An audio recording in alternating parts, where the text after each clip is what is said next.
Hello po mga kababayan, si Dante Maravillas. Matindi itong pahayag po ni Toby Chanco, na butas sa Congressman Toby Chanco. Ano niya yan, Mr. Maravillas? Yan o, sabi dito sa report ng Manila Bulletin, Chanco threatens political breakup with PBBM if he protects Romualdez amid dearth of proof in flood control mesh.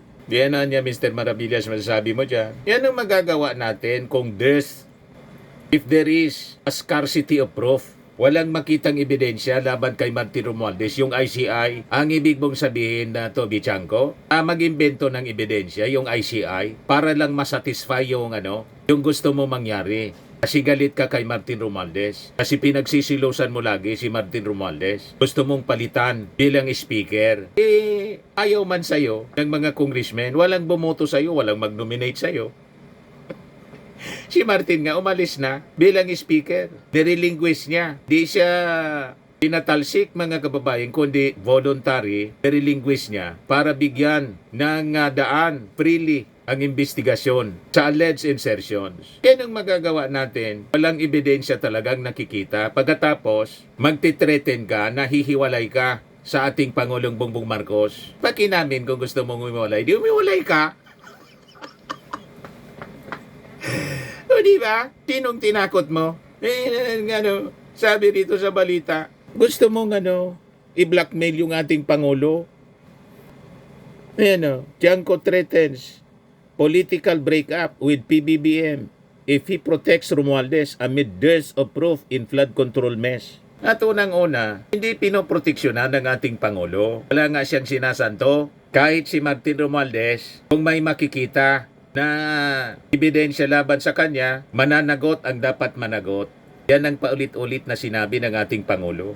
Yung Executive Secretary nga, si Lucas Bersamin, mga kababayan, sinibak.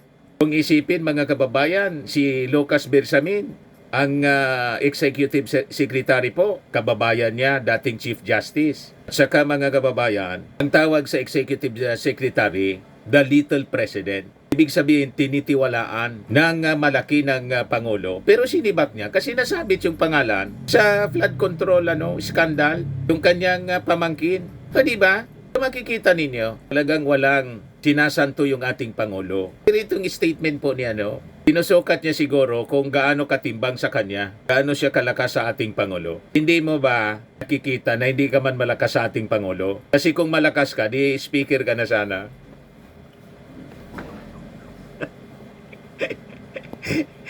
O diba? Hindi ka malakas sa ating Pangulo. Hindi ka naging speaker. Ginawa kang campaign manager ng Alyansa ng Bagong Pilipinas. Hindi man effective yung kampanya po. Maraming natalo sa alyansa. O diba? Nandun ako May picture pa nga tayo Ito si Toby Chanco talaga. Gustong i-blackmail yung ating Pangulo. Sa totoo lang, siya man lang po ang dikit ng dikit sa ating Pangulo. Diba? Punta doon sa bahay ng ating Pangulo, First Family, sumasama sa sa pa-picture-picture. Yun yung sinasabi niya, Kailangan niyang patunayan na hindi niya pinoproteksyonan si Martin Romualdez. Pag naramdaman ko na poproteksyonan niya si Martin Romualdez, maghihiwalay na kami politically. As stern-faced, Chanco said regarding President Marcos in a recent online interview. Masyado siyang tiwala kay Speaker Martin Romualdez. So sa tingin ko yan yung problema. Sabi po ni Chanco na founder ng partido Namuteño, the ruling local political party in the city of Nabutas. On Monday, lawyer Adi Fajardo underscored that the ICI had no reason to pin down Romualdez, even as it forwarded its case referral to the Office of the Ombudsman. Importantly, the ICI explicitly states that the referral is issued without any finding or conclusion of guilt or liability on the part of former Speaker Martin Romualdez. This clear statement reinforces our confidence in the Commission's impartiality and reinforces the constitutional role of the Ombudsman as the sole authority empowered to make determination on accountability, paliwanag ni Fajardo. So anong magagawa ng ICI kung walang nakita? Kung gusto mo, may ebidensya ka, di ikaw ang magpaimbestiga sa ICI. Mag-witness ka laban kay Martin Romualdez, pero present documents. Kailangan dapat nga sigurong imbestigahan yung mga flood control projects diyan sa nabutas na bilyon-bilyon din yung halaga pero laging lubog sa tubig ang nabutas. Butas yung flood control projects. Di ba po, mga kababayan? Turo ka kay Martin. Wala ngang nakitang ebidensya laban kay Martin Romualdez. Magbigay ka ng ebidensya. Isubmit mo sa ICI kung talagang nanggagalaiti ka kay Martin, gusto mong makulong. Paano ikukulong kung walang ebidensya laban sa dating speaker? Tama po mga kababayan? So makikita ninyo dito sa ating mga kaganapan na habang lumalakas po ang narrative na parang sunod-sunod ang mga pag-atake laban kay Martin Romualdez kahit wala man pong nakikitang ebidensya laban sa kanya yung ICI. Lumilinaw ngayon ang iisang linya, ang pinanggagalingan nito. Isa siyang coordinated pattern. Kung i-observe natin ng mabuti yung mga propaganda, wala ito sa isang grupo o sabihin na lang natin isang circle mga kababayan. Si Toby Chango, yung isang vlogger na abogado, si Regal Oliva, at saka po si Saldico. Konektado po mga kababayan. Halata mo sa takbo ng mga kwento nila. Kung titingnan mo talaga ng mabuti, ang galaw, timing, at overlapping relationship po nila. Malinaw po ang picture. Lahat sila nagkikinabang po sa pag-atake kay Martin Romualdez. Kaya lang, hanggang ngayon wala man silang maipresent na ebidensya. Kasi nakita po ninyo, yung ICI mismo ang nagsabi. Zero findings sila laban kay Martin Romualdez. Kaya nga yung ating challenge kay Toby Chango, bakit hindi ka maghalukay ng mga ebidensya at ibigay mo sa ICI kung talagang gigil ka kay Martin Romualdez? Mag-produce kayo ng ebidensya. Ganon lang naman yan eh. Ngayon, isa-isahin natin itong mga personalities na to. Si Chango, Regal Oliva, tapos si Saldico. Itong si Regal Oliva, isa po siyang kung i-describe natin, masasabi natin na isa siyang clout chaser na naka-disguise bilang isang legal commentator. Matapos siyang putaktihin, mga kababayan, remember, ng mga DDS, nang magbigay siya ng factual legal take tungkol sa arrest ni Digong, bigla siyang nag-shift. Kasi siyempre, natakot siguro na unsubscribe. Ang daming nag-unsubscribe sa kanya. Pag bumagsak kasi yung kanyang mga followers sa YouTube, bagsak yung revenues. Tayo po, walang ganyan. Si Hoda, kung umalis sila. Di ba? Importante sa atin as a vlogger, as a journalist mga kababayan, magsabi tayo ng totoo. Hindi magsabi lang tayo base sa gusto ng mga followers ng mga DDS kahit mali yung kanilang mga sinasabi at mali ang kanilang mga paniwala. Wala tayong ganon. Diba ba? Consistent tayo sa ating mga posisyon. Marami akong mga followers na umalis na. Pakiko kung umalis kayo. Ang importante, magsasabi tayo ng totoo para sa kabutihan ng ating bayan, ng ating bansa. Ganon, mga kababayan, yung ating prinsipyo. So, nang putaktin po si PUB ng mga DDS dahil sa isyong yun, sa arrest ni Duterte, biglang nag-shift, gumamit ng fake, baseless, and unverified narratives para makabalik yung suporta or magbalik yung suporta ng DDS crowd. At dito mga kababayan, nagsimula yung orchestrated attacks laban kay Martin Romualdez. Ano yung tingin natin na motivation niya? Clout, relevance, and engagement. Ganon.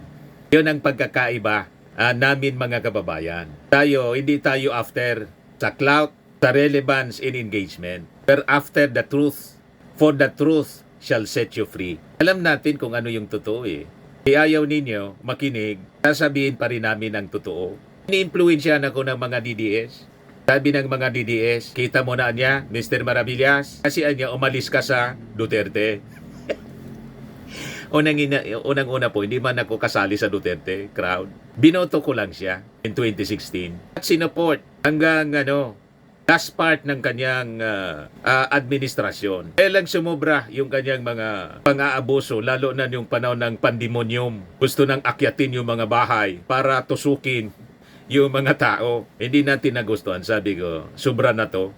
Di ba pa? So, nag-withdraw tayo ng support. Pinalikuran natin si Digong. Pero never tayo, mga kababayan, na nanawagan na mag-resign na siya o manawagan sa publiko na i-people power o i-destabilize. Kundi, patapusin na lang. Dapat ganun po tayo. Yun ang tama. Kasi inihalal siya na may 6-year term.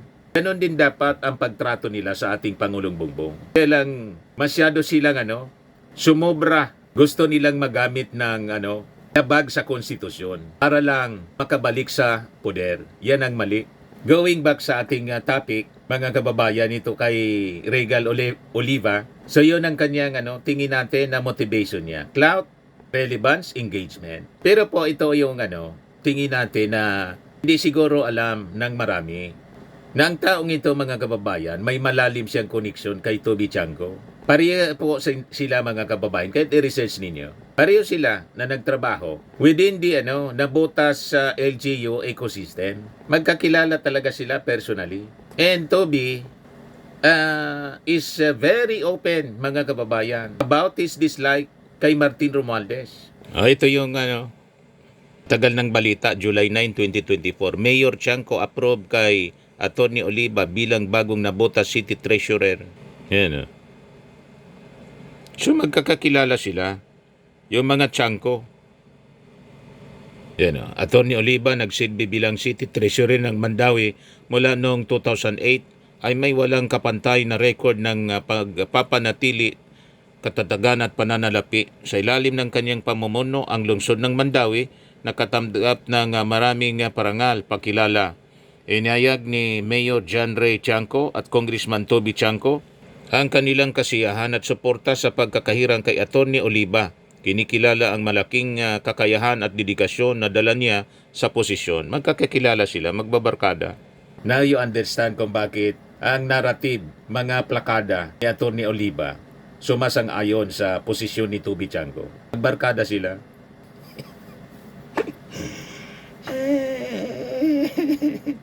Malalim ang ating research, mga kababayan. Kaya kung kailangan ni Toby Chanco ng legal voice, quote in unquote, para tumira sa kalaban, nandyan po si Regal Oliva bilang convenient and controllable phone. O diba? Ngayon, kay Saldico, mga kababayan, sabi nga po ni Atty. Howard Calleja, yung mga videos niya, walang legal weight. Pero ang mas importante, mga kababayan, yung connection ni Saldico kay Toby Chanco. Dapat malaman natin, maintindihan natin. Si Saldico at saka si Toby Chanco, may connection sila sa fish trade po. Di ba lumitaw na ito sa isang investigasyon, sa isang kwento? Sa nabutas po, ang fish port economy is a political power. Yan ang reality niyan. And historically, ang dalawang ito, mayroon silang tinatawag na overlapping interest sa negosyo. Sa importation, auction flows, cold storage, and trading influence. Parehas negosyante at parehong politiko. Ganon talaga po. Madaling sabi, magka-circle sila, magka-network, parehas ang mundong kanilang ginagalawan. Magka-world. Kaya magkasundo. Di ba? So itong perceived conflict between Saldico and Toby Chanco, hindi po siya proof na hindi sila konektado.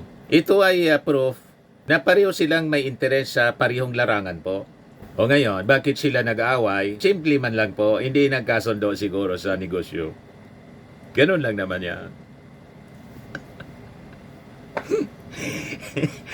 Sa politika, ganun din. Pag hindi na nagkasundo sa politika, mga political interest nila, yung dating magkakaibigan, nag-aaway na. Nasabi nga po, sa politika, walang permanenteng kaibigan at kaaway. only political interest. Ganon din po sa negosyo. Ganon lang yan.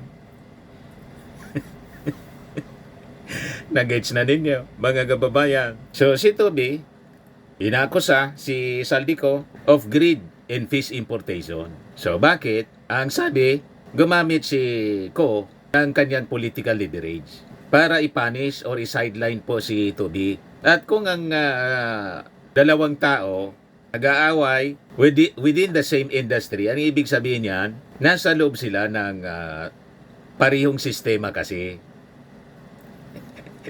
Ganun lang yan po ang ibig sabihin niya. So the conflict, ironically mga kababayan, proves the connection. Walang nag-aaway sa fish trade kung walang shared economic sphere. Ganun lang po yan.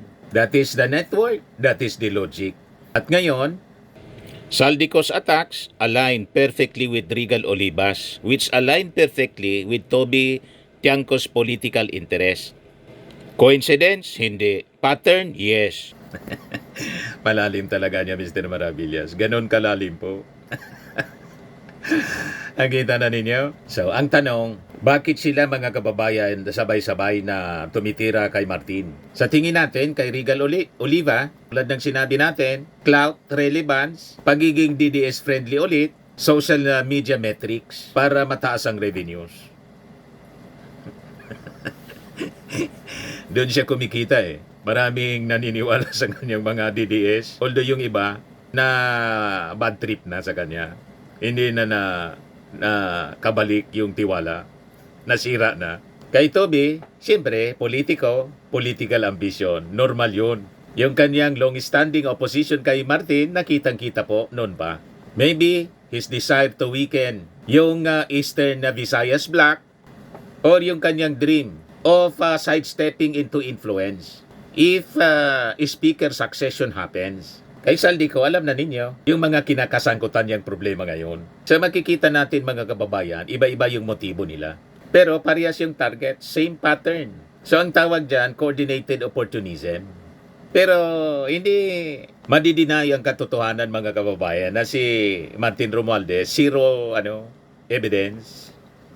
Sabi yan ng ICI mismo. Walang nakita po sa kanilang investigation, sa kanilang findings. Walang pinatutunayan base mismo sa mga dokumento na kanilang sinuri. Walang trail, walang testimony. Walang violation.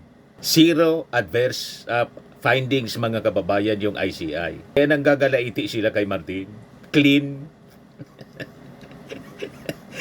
O di ba po? So hindi po ito mga kababayan yung sinasabi natin. Hindi siya opinion, hindi press release. Official siyang dokumento. At ito yung kinagagalit ni Toby Tiangco. Nag-threaten pa. Iiwalay daw siya sa ating Pangulo politically.